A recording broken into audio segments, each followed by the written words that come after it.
Okay, welcome back to Friday Q&A. We did miss last week because I was away on the road and couldn't get a video done in time, but hopefully the live stream made up for it. Thank you to everybody who tuned in for that. We're going to get into some questions this week. I'm going to check out one of your AX8 presets. Somebody actually sent one in, so I'll give some feedback on that, as well as some, I guess, some just housekeeping and some general advice. So let's get into it. Okay, taming the bass in the AX8 JCM800 model. Aside from the standard tips that I would go through, like, using the cut switch, using a drive block in front of the amp to sort of control the low end, using the bass control, setting it lower than you might expect to get the most out of it. You can also play around with the negative feedback parameter.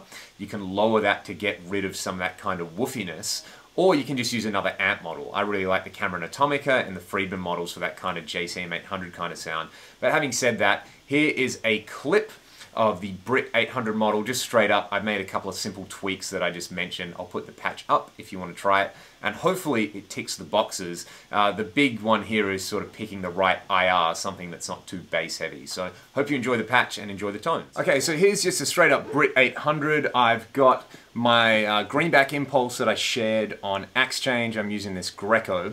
The settings basically bass around noon, mids and treble are around 3 or 4, presence is at 8, input drive is at about 6, master volume's at 5.5. I find in between 5.5 and 6 you'll probably find the sweet spot with your guitar. Then I have decreased the negative feedback down to about 1.3, and I have turned the supply sag down, so that should help keep everything tight. I think a large part of this sound comes from the impulse that you choose, but anyway, here's just like a kind of straight up classic rock tone with the Brit 800.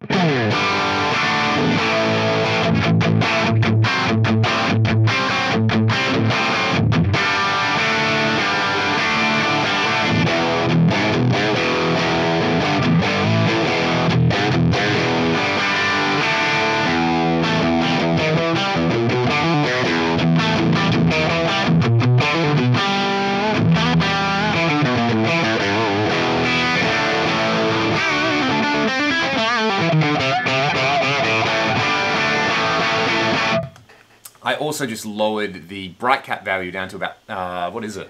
On this one, it is at 47 picofarads. So the 800s can be a bit shrill because of the bright cap. So if you bring that down, you can tighten it up, by bringing bass out. You can also decrease the shrillness by using the bright cap there and not pushing the master into like full-on sag territory. So I hope that helps. I'll put this patch up and yeah, enjoy it. Let me know what you think. Okay, can you play an MP3 player through your Axe FX3? It's pretty straightforward. All you need is assuming your MP3 player has a headphone jack, you want to take one of these 1/8 of an inch cables, and you just need a converter, which is going to get you to 2 mono TRS style cables, and then you can plug them into either input 2, 3, or 4, and all you would have to do is select a block which goes input 3 and connect it up to output 1, and then, assuming using output 1 for the main output, and then you'll be able to play tracks through it. Of course, if you've got your Axe FX3 hooked up to your computer, you can play back audio over the USB connection because the Axe FX3 is an 8x8 interface, so hopefully that one helps you out there. Okay, this question is from Stephen Miyagori. Stephen, I just want to say thank you so much for all your input, man. He always leaves the loveliest comments on all of my videos. He comments on nearly every video, and it is a huge motivation for me when I get positive feedback from people. It's little things like that that you can do on the internet to make people feel better. So, Stephen, you got some serious positive karma coming your way. I mean, I don't really believe in karma, but, for the sake of this video, you're a good dude. And he asks if I have any vintage gear that I still keep around and play. And this is going to be kind of fun because I want to show you guys some of my favorite vintage pieces that I like to use. Let's have a look. Okay, I think probably my favorite thing that I've got sitting around here is this. It's an original Boss CE1 chorus. It's had the absolute crap beaten out of it. It's not mine. It belongs to one of my good friends who's moved into state, so I've kind of got this on long-term loan. I've done a couple of videos with this, and it just has the sound. It sounds like the late 70s. If you want to sound like Andy Summers or you want to sound like Alex Lifeson, this is just the pedal. It's so cool. It's so gritty. The components have sort of aged and got, the tolerances have gone out or something like that. And it's not the prettiest sounding chorus that you'll ever hear in your life, but it just sounds so good. So yeah, the CE1 is one piece of gear that I really like having around because it's such a good reference point. It's got so much character. So that's one. Another piece of gear that I recently picked up that I think is pretty cool. It's not like super desirable vintage, but it is a Boss CE3. I'll just pull it down and show you.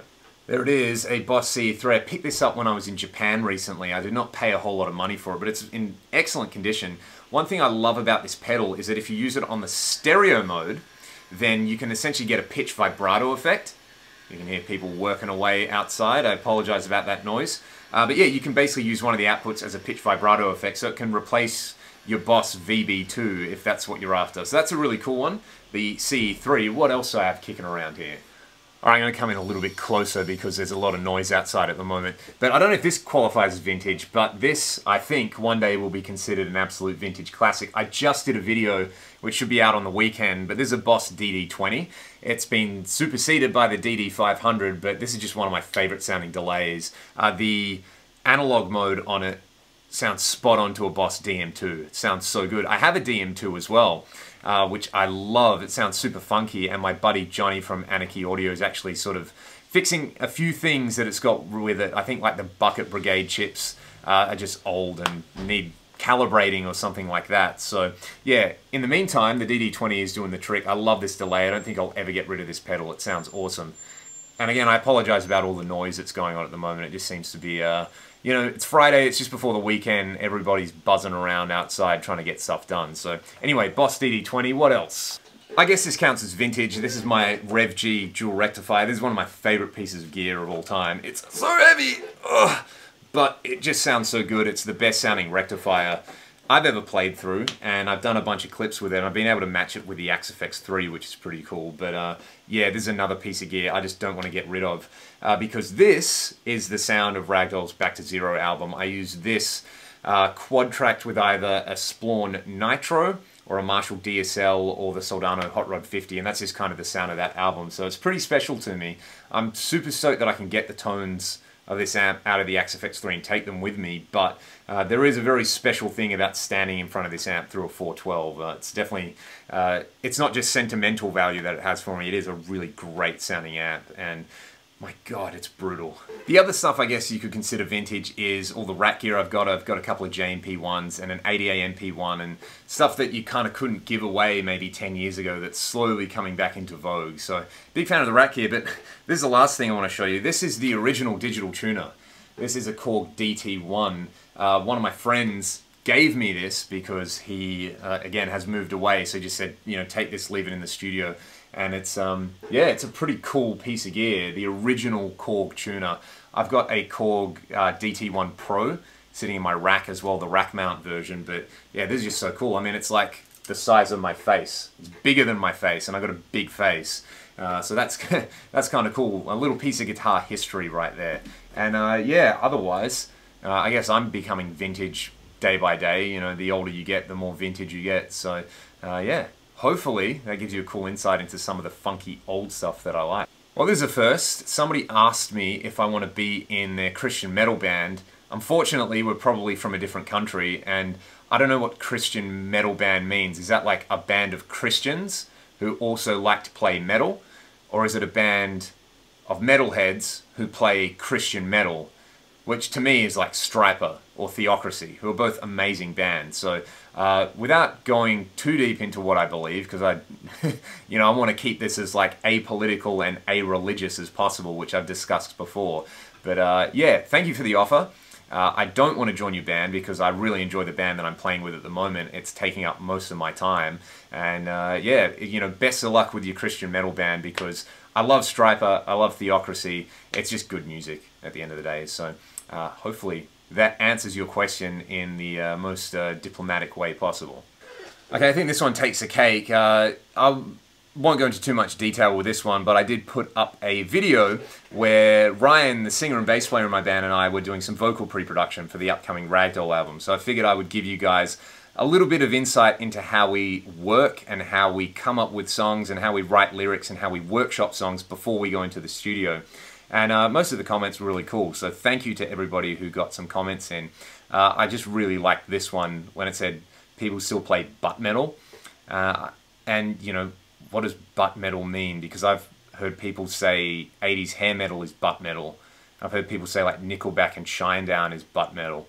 But, you know, I think this person was trying to sort of like leave a negative comment. Like, should I wear that as a badge of honor? I don't know. But anyway, I looked at their channel, and there's somebody who's uploaded some of their own music. So, again, I've made a video about this. If you're a musician, don't go around slagging other musos. Just carry on. If it's not your thing or you're not into it, don't amplify it. Like, amplify something that you like. So, again, don't be a dick, especially on the internet, especially if you're somebody who's trying to be creative. Channel that angsty energy into writing some riffs. So, to finish all of this off, here's some butt metal for you guys. This really inspired me to write a super just butt rock riff. Here we go.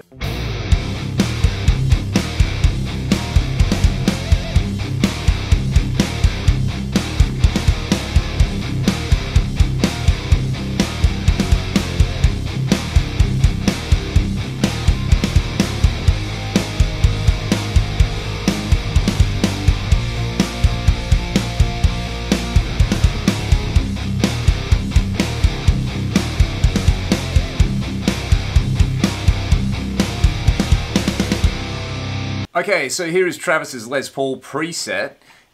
What I can see on here is there's two control switches, a multi-delay and a wah, and then having a look in the AX8 edit, what do we got? Amp, cab, wah, delay, bit of a volume. That's kind of a cool thing. I think he's probably blending in the dry sound with the delay, which is cool. And the enhance block, I'm not the biggest fan of the enhance block, but I'm just going to leave it as it is. This is what it sounds like straight up.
That's cool. So he's got a couple of different control switches set up. One brings down the gain, the other sort of brings the delay into the loop, which is pretty cool. And I like the multi-delay there. That's shred-tastic. So that is Travis's JCM800 preset. The only thing that I would use on my patch that this doesn't, I wouldn't use the enhance block. But if you like the enhance block, go ahead and use it. Let's import his other preset. I think this was a sort of Voxy kind of thing. Vox with a telly. I don't have a telly handy. I'll just keep using the Les Paul because, you know, that's kind of fun, right? So let's have a listen to it straight up clean.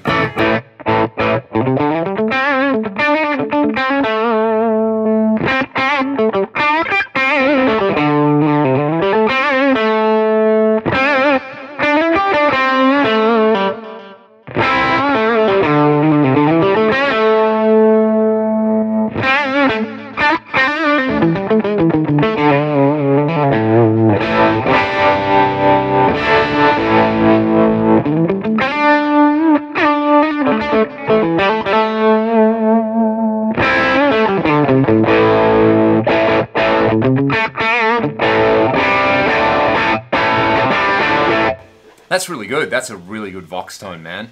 It's got just the right amount of jangle.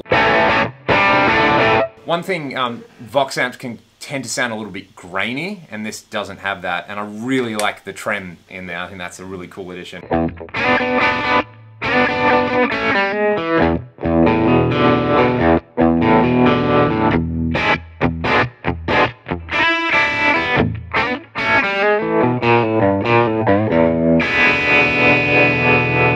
Even though I'm not playing a telly, that's cool. That would be great for like a Creedence kind of thing or any sort of swampy kind of tone. I imagine it sounds really good with single coils as well. So yeah, well done Travis. I think he's put these patches up on AXChange. I would grab them if you want to check them out. I really like the Vox one.